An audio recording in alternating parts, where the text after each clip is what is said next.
Hello అండి. నా పేరు లక్ష్మి. లక్కీ క్రిష్ ఆడియో నవల్స్కి స్వాగతం. నవల పేరు మనసు మాట వినదు. రచన శ్రీమతి కళ్యాణి సోమరాజ్ గారు. మనసు మాట వినదు నవల 2వ భాగం. శారద కొంతకాలానికి కాలం చేసింది. శశాంక్ తనని తాను ఓదార్చుకుంటూ చెల్లెలి కన్నీళ్లు తుడిచేవాడు. వారిద్దరి బాధను పంచుకునే బంధువులు లేరు, సలహా చెప్పే సన్నిహితులు లేరు. కావ్యకింకా తల్లిచాటున బతికిన పసితనం. బాధ్యతలు మీద పడ్డ పెద్దరికం శశాంక్ది. భవిష్యత్ ప్రణాళికలు శశాంక్ నిర్ణయించుకున్నాడు. తల్లికి వచ్చిన పాత ఇల్లుని డెవలప్మెంట్కి ఇచ్చాడు.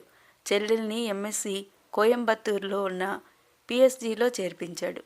కావ్య అనుమతి తీసుకుని అమెరికా వెళ్ళిపోయాడు. కావ్య చదువులో పడి తల్లి జ్ఞాపకం వచ్చినప్పుడే బాధపడుతుంది. ఆమెకు ఆ ఊరు, కాలేజీ, ఆ చుట్టూ పరిసరాలు బాగా నచ్చాయి. భాష రాక అప్పుడప్పుడు ఇబ్బందిగా అనిపించిన స్నేహితుల సహాయంతో రోజులు గడిపేసింది. కావ్య చదువులో ఉన్న 2 ఏళ్లలో 2 సార్లు వచ్చాడు శశాంక్. సెలవులకి చెల్లెల్ని తీసుకుని టెక్సాస్ వచ్చాడు. కావ్య ఉన్న ఆ నెల రోజుల్లో అన్నయ్య భార్గవి ప్రేమలో ఉన్నాడని గ్రహించింది. భార్గవి గైనకాలజిస్టుగా పనిచేస్తుంది. కావ్యని తీసుకుని 2 సార్లు ఆమె ఇంటికి డిన్నర్కి వెళ్ళాడు శశాంక్. ఈ ఆడవాళ్ల డాక్టర్ నీకెలా పరిచయమైంది అన్నయ్య? కావ్య వెళ్ళాకోళం చేసింది. నా ఫ్రెండ్ డెలివరీ ఆమె చేసింది, అప్పుడే పరిచయం. ఈ పరిచయం ఇలా వదిలేయొద్దన్నయ్య. వదిన్ని చేసి మన ఇంటికి తీసుకురా. కావ్య చొరవకి ఆశ్చర్యపోయాడు శశాంక్. ఇంకా ఆమెను పసిదానిలా చూస్తున్నాను అనుకుంటూ నవ్వుకున్నాడు శశాంక్. ఏమిటన్నయ్య ఆలోచిస్తున్నావు? అమ్మ పోయాక ఇద్దరం చెరోగూటి పక్షులమైపోయాం. కనీసం నువ్వైనా పెళ్లి చేసుకొని ఓ ఇల్లు ఏర్పరచుకో అన్నయ్య. నాకు ఒక ఇల్లు ఉన్నదన్న సంతృప్తి ఉంటుంది. అదంతా నీ పెళ్ళయ్యాక. ఇప్పుడే నాకు పెళ్ళేమిటి? నేను ఇంకా ఈ చదువు పూర్తి అయ్యాక రీసెర్చ్లో జాయిన్ అవ్వాలనుకుంటున్నాను. ముందు నా కెరియర్, తర్వాతే పెళ్ళి. అమ్మకి డాక్టరేట్ తెచ్చుకుంటానని మాట ఇచ్చాను. నీకు మాట ఇస్తాను. నేనేమీ ప్రేమలో పడను. నువ్వు చూసిన అబ్బాయినే పెళ్లి చేసుకుంటాను. సరేనా అన్నయ్య? శశాంక్ చెల్లెల్ని ఆపేక్షగా తట్టి నాకు నీ మీద పూర్తి నమ్మకం ఉంది అన్నాడు. కావ్య ప్రయత్నం ఫలించి శశాంక్ భార్గవి పెళ్లి చేసుకున్నారు. కావ్య చదువు పూర్తి అవుతుండగానే శశాంక్ భార్గవిని తీసుకుని ఇండియా వచ్చాడు. అప్పటికే బిల్డర్స్ వాళ్ళ ఫ్లాట్లో అపార్ట్మెంట్స్ కట్టడం పూర్తయింది. బిల్డర్స్ నుంచి తీసుకున్న అపార్ట్మెంట్స్ని ఒకదాన్ని రెంట్కిచ్చేలా ఉంచి మరో 2 ఫ్లాట్స్ కలిపి 3 బెడ్రూమ్ అపార్ట్మెంట్ లాగా ప్లాన్ చేశాడు శశాంక్ చెల్లెలి కోసం. ఆ రోజు సుధాకర్ తనని ఆఫీస్ దగ్గర కలుసుకోమని మెసేజ్ ఇచ్చాడు కావ్యకి. ఇద్దరూ వాళ్ళ ఆఫీస్ క్యాంటీన్లో కాఫీ తాగి బయటికి వచ్చారు. నా కారు తెచ్చాను, నీకేం ప్రాబ్లం లేదు కదా? ఏమీ లేదు, నేను ఆఫీస్ బస్సులో వస్తాను అంటూ 1 నిమిషం కావ్య ఆగాడు సుధాకర్. ఎదురుగా 2 వ్యక్తులు లిఫ్ట్ రూమ్ నుంచి వస్తూ కనిపించారు. అందులో ఒకతను బాల్డ్ హెడ్, మరొకతను టీవీగా ఒక చెయ్యి ప్యాంటు జేబులో పెట్టుకుని పక్కకు తిరిగి ఏదో చెప్తున్నాడు. సుధాకర్ దగ్గరగా వాళ్ళు రాగానే గుడ్ ఈవినింగ్ సార్ అంటూ విష్ చేశాడు. ఆ మాట్లాడుతున్న వ్యక్తి చటుక్కున ఆగి తల తిప్పి గుడ్ ఈవినింగ్ అంటూ తిరిగి విష్ చేసి సుధాకర్ పక్కన నిలబడ్డ కావ్య వంక చూసి నుదురు ఒక్కసారి ముడుచుకొని మరో నిమిషంలో మీరా? ఆ రోజు మీ కారు బాగైందనుకుంటాను అన్నాడు. కారు విషయం ఎప్పుడో మర్చిపోయింది కావ్య. కారా? ఓ, ఆ రోజు రాత్రి విషయమా? బాగైంది. షెడ్లో వాళ్ళు మనీ తీసుకోలేదు, అందుకని మీ వరకు రాలేదు. కావ్య మాటలకు చిన్నగా నవ్వి ఆ షెడ్ మాదే, మీ దగ్గరేం తీసుకోవద్దన్నాను. అందుకేనా మీరు రాత్రి నా కారు డాష్ ఇవ్వడం కాకుండా మా కోసం ఎదురు చూసి మరీ చెప్పారు అంది కావ్య. అంత హఠాత్తుగా కావ్య అన్న మాటలకు సుధాకర్ కంగారు పడ్డాడు. సారీ సార్, తనేదో జోవియల్గా అంటూ సమర్థించడానికి చూశాడు సుధాకర్. It's okay. ఆమెటితో మాటలు పడటం ఇది 2వసారి అంటూ ముందుకు వెళ్ళిపోయాడు. కావ్య, అసలేమైంది? ఆయన చాలా మంచివారు, నువ్వలా అనకుండా ఉండాల్సింది. కావ్య పెళ్లి రోజు రాత్రి జరిగిన సంఘటన క్లుప్తంగా చెప్పింది. నిజానికి ఆయన ఎవరో నాకు గుర్తులేదు. ఆయనంతటా ఆయన ఆ విషయం ఎత్తేసరికి పోన్లెద్దు, ఆయన నేను మళ్ళీ తటస్థపడము. నువ్వేం కంగారు పడకు. సుధాకర్ కావ్యని బంజారాహిల్స్లో ఉన్న ఒక ఇంటికి తీసుకువెళ్ళాడు. ఇల్లు చిన్నదిగా ఉన్నా చాలా అధునాతనంగా ఉంది. లోపల గొలుసుతో కట్టివేసిన పెట్టి డాగ్ కావ్యని సుధాకర్ని చూడగానే భౌ అంది. అప్పుడు కానీ లోపల నుంచి మనుషులెవరూ బయటికి రాలేదు. బయటికి వచ్చిన పనిపిల్ల కూర్చోండి, అమ్మగారికి చెబుతాను అంటూ వెళ్ళి పావుగంటకు తిరిగి వచ్చింది అమ్మగారితో పాటు. సుధాకర్ ముందుగా విష్ చేశాడు. ఇద్దరూ కాసేపు కామన్ కబుర్లు చెప్పుకున్నారు. మాటల మధ్యలో కావ్య విషయం చెప్పాడు సుధాకర్. లోపలికి రా అంటూ కావ్యని మాత్రం ఆమె లైబ్రరీ గదిలోకి తీసుకెళ్ళింది. ఎక్కడ పడితే అక్కడ దొందర్ల కొద్దీ పుస్తకాలు చూసి కావ్యకి ముచ్చెమటలు పట్టాయి. మొట్టమొదటిసారి తన మీద అపనమ్మకం వచ్చింది. నువ్వు పిఎస్సి స్టూడెంట్ అంటే నాకు చాలా ఆనందంగా ఉంది. ఎందుకంటే నేను అక్కడే చదివాను. నువ్వు అక్కడే గైడ్ని చూసుకోపోయావా అంది సీత. కావ్య ఈ మాట శశాంక్తో చెప్పి చూసింది. కానీ ఎక్కడో తను ఇంకెక్కడో ఎవరూ తెలియని చోట చెల్లెల్ని ఉంచటం ఇష్టపడలేదు శశాంక్. చెల్లెల్ని ఇండియాలో ఒంటరిగా వదిలి వెళ్ళడానికే ఇష్టం లేదు మొదట. భార్గవి కూడా అదే భయం వ్యక్తం చేసింది. నువ్వు ఆ పిహెచ్డి మా దగ్గరే ఉండి చెయ్యొచ్చు కదా. నాకు అక్కడ వెంటనే గైడ్ దొరకరు. మళ్ళీ ఎంఎస్ చేయాలి. ఇక్కడ తెలిసిన ఊరు, ఎవరో ఒకరు దొరక్కపోరు. మీకు నేను కోయంబత్తూరు వెళ్ళడం ఇష్టం లేకపోతే ఇక్కడే ఉండి చేస్తాను అంటూ అన్నావదినను ఒప్పించింది. 2-3 నెలల టైం తీసుకో. ఈలోగా నీకు గైడ్ ఎవరు దొరక్కపోతే మా దగ్గరకు వచ్చి అంటూ చిన్న షరతు మాత్రం పెట్టాడు శశాంక్. ఇదంతా కొత్త వ్యక్తికి ఏమని వివరించాలి అనుకుంటూ అన్నయ్య ఇష్టపడలేదు అంత దూరం పంపడానికి అని ముక్తసరిగా చెప్పింది. కొద్దిసేపు సీత ఏం మాట్లాడలేదు. ప్రస్తుతం 4 స్టూడెంట్స్ ఉన్నారు. అదిగాక అమ్మాయిలు ఏదో కాలక్షేపం కోసం రీసెర్చ్లంటూ మొదలు పెడతారు. తీరా పెళ్లి కుదిరితే మధ్యలో ఆపేసి వెళ్ళిపోతారు. మీ అమ్మాయిలకు సీరియస్నెస్ ఉండదు. తీరా పెళ్ళయ్యాక ముందు భర్త ఒప్పుకోవాలి, ఇంట్లో పరిస్థితులు అనుకూలంగా ఉండాలి. ఎక్కడ మధ్యలో ఆపేస్తారో అని నేను టెన్షన్ పడాలి. కావ్య మొహంలో ఒక్కసారి నిరాశ కమ్ముకుంది. లేదు మేడం, నేను రీసెర్చ్ అయ్యే వరకు పెళ్లి చేసుకోను. అలాగే అంటారమ్మా. ఎప్పుడు ప్రేమలో పడతారో మీకే తెలియదు. సరే, నీ మాటే నిజం అనుకుందాం. కానీ ఈ ఏడాది కొత్త వాళ్లను తీసుకోలేను. వచ్చే ఏడాది కనిపించు. అప్పటికి నా దగ్గరున్న 2 స్టూడెంట్స్ వెళ్ళిపోతారు. నువ్వు పిఎస్సి నుంచి వచ్చావని నీకు అవకాశం ఇస్తున్నాను. ఇప్పుడు మాత్రం నాకు కుదరదు అంటూ లేచింది సీత. కావ్య, నువ్వేం నిరాశపడకు. వెతుకుదాం, మరొకళ్ళు దొరకబోరు. దారంతా కావ్యకి ధైర్యం చెప్తూనే ఉన్నాడు సుధాకర్. కానీ కావ్యకి ఆ రాత్రి నిద్ర కరువైంది. కొత్తగా కొన్న ల్యాండ్ రిజిస్ట్రేషన్ గురించి మున్సిపల్ ఆఫీస్కి వచ్చాడు సూర్య. కారులోంచి దిగి డోర్ వేస్తుండగా బాగా సమీపంగా మరొక కారు రావటం గమనించి కదలకుండా ఆగిపోయాడు. ఏమాత్రం డోర్ తెరుచుకునే వీలు లేకుండా ఆగిన ఆ కారు వంక విసుగ్గా చూశాడు. కారులోంచి దిగిన వ్యక్తిని చూడగానే చికాకును పక్కకు నెట్టి బలవంతంగా నవ్వు మొహం పెట్టి హలో మీరా అన్నాడు. కావ్య కారు లాక్ చేసి తలెత్తి తనను పలకరించింది ఎవరా అన్నట్టు చూసి నవ్వింది. చూడండి మిస్, మీరు ఆ రోజు నా కారుకు దగ్గరగా ఇలాగే పార్క్ చేశారు. అందుకే కారు తీయడం చాలా కష్టమైంది. ఫలితంగా అంత హంగామా.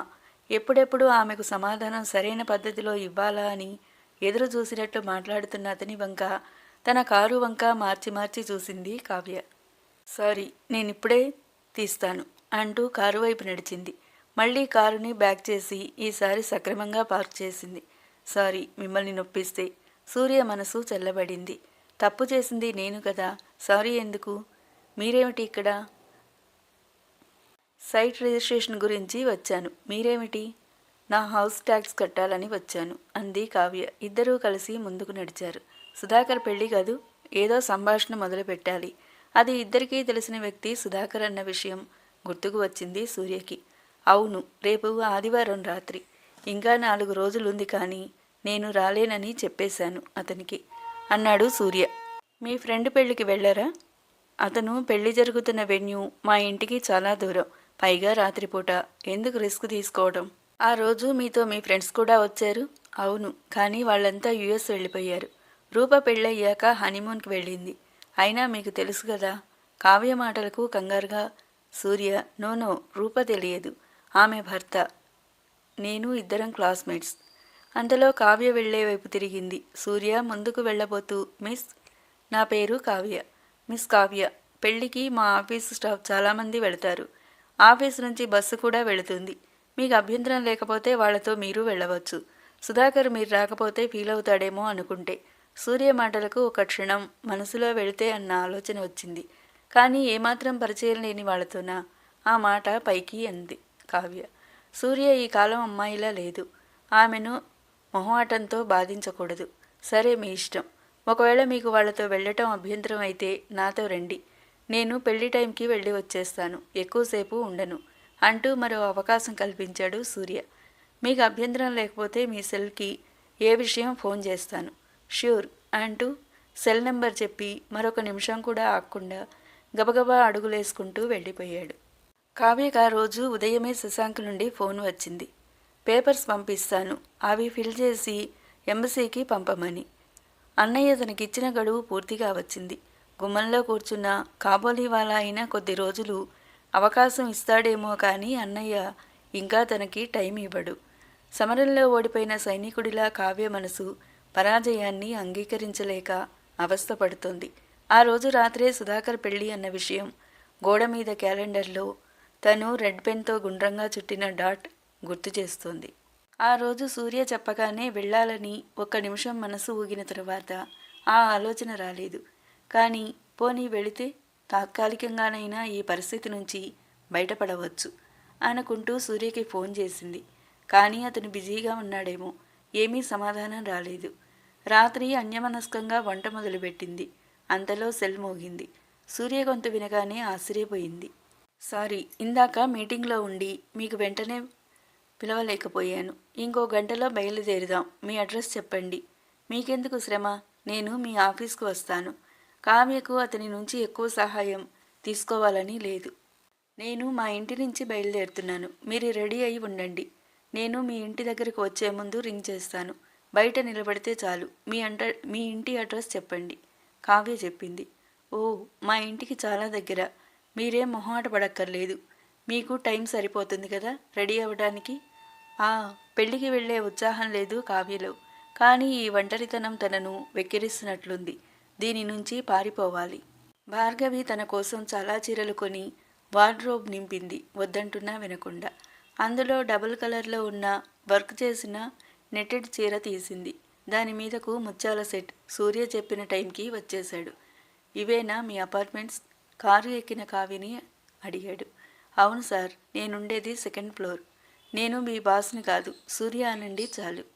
థ్యాంక్స్. ఈ కొంచెం పరిచయానికి నేను అలా అనటం భావ్యం కాదు. మీ పూర్తి పేరు? నా పూర్తి పేరు సూర్యతేజ. మీరలా పిలిస్తే నాకే కొత్తగా ఉండి పలకాలని అనుకోను. నవ్వేస్తూ బెల్ట్ పెట్టుకోండి అంటూ వంగి ఆమెకు బెల్ట్ పెట్టుకోవడంలో సహాయం చేశాడు. సుధాకర్ మీకెలా పరిచయం? సూర్య అడిగాడు. మేమిద్దరం 10th వరకు కలిసి చదువుకున్నాం. చాలా మంచి వ్యక్తి. నాకే సహాయం కావాలన్నా ముందుంటాడు అంది కావ్య. ఆ తర్వాత ఇద్దరూ మౌనంగానే ఉన్నారు. అతడు వాడిన పాగో పెర్ఫ్యూమ్ సువాసనలను ఆస్వాదిస్తూ కూర్చుంది. మగవాడు వాడిన పెర్ఫ్యూమ్ను బట్టి అతన్ని అంచనా వేయవచ్చే అంటుంది సంధ్య. ఇతన్ని చూసి ఏమనేదో. అయినా కొద్దిసేపు కలిసి ప్రయాణం చేసి విడిపోయే వాళ్ల గురించి ఇంత ఆలోచన అనవసరం. కానీ మనసు కూడా మౌనంగా ఉండలేకపోతుంది. దూరం భారంగా అనిపిస్తుంది. తీరా పెళ్లికి వెళ్ళిన సుధాకర్ తప్పించి అందరూ ఎరగని వాళ్లే. పొరపాటున బయలుదేరానా? ఆలోచన బ్రేకు పడ్డట్టు ఆగింది కారు. అర్థం కానట్టు చూసింది కావ్య. మీరు షాల్ ఏమి తెచ్చుకోలేదు. అక్కడంతా ఓపెన్ ఎయిర్లో ఉండాలి చాలాసేపు. సూర్య నాచురంగు ఫుల్ హ్యాండ్ స్వెటర్లో ఉన్నాడు. షాల్స్ ఉన్నాయి. చీర మీద సూటైన కలర్ కాదని తెచ్చుకోలేదు. మీకు ఈ షాపులో కావాల్సిన కలర్స్ దొరుకుతాయి. లాస్ట్ మంత్ మా పేరెంట్స్కి తీసుకున్నాను. మీరు కొనుక్కోండి, లేకపోతే మీరు పార్టీ ఎంజాయ్ చేయలేరు అన్నాడు సూర్య. అతని మాటలకు అవునని కాదని చెప్పకుండా అప్రయత్నంగా కారు దిగింది. ఎక్కువసేపు ఎదురు చూడకుండానే షాపులోంచి చేతిలో ప్యాకెట్తో బయటికి వచ్చింది కావ్య. సూర్య దృష్టి కావ్య మీద పడింది. అంతకుముందు సామాన్యంగా కనిపించిన కావ్య బయట వెలుగులో పెళ్లి కోసం ప్రత్యేకంగా చేసుకున్న అలంకరణతో ఒక్కసారి మళ్ళీ చూడాలనిపించేలా ఉంది. చాలా త్వరగా సెలెక్ట్ చేసుకున్నారు. అందరి అమ్మాయిల్లా కాకుండా మెచ్చుకుంటూ కారు స్టార్ట్ చేశాడు సూర్య. షాప్లో చాలా వెరైటీ ఉంది. వెంటనే దొరికింది నాకు నచ్చిన షాల్. అయినా నేనంత చూజీని కాదు. నా సెలెక్షన్ చాలా ఫాస్ట్ అంటూ కవర్లోంచి షాల్ తీసి కప్పుకుంది. ఆమె వంక ఆమె షాల్ వంక ఓరగా చూశాడు సూర్య. ఆమె వేసుకున్న డ్రెస్సులో ఇమిడిపోయి అందంగా ఉంది. మళ్ళీ వెన్యూ చేరే వరకు ఇద్దరి మధ్య నిశ్శబ్దమే. తర్వాయి భాగం మరో వీడియోలో. మీకు మా వీడియో నచ్చితే లైక్ చేయండి, షేర్ చేయండి, కామెంట్ చేయండి, అలాగే సబ్స్క్రైబ్ చేయండి. Thank you.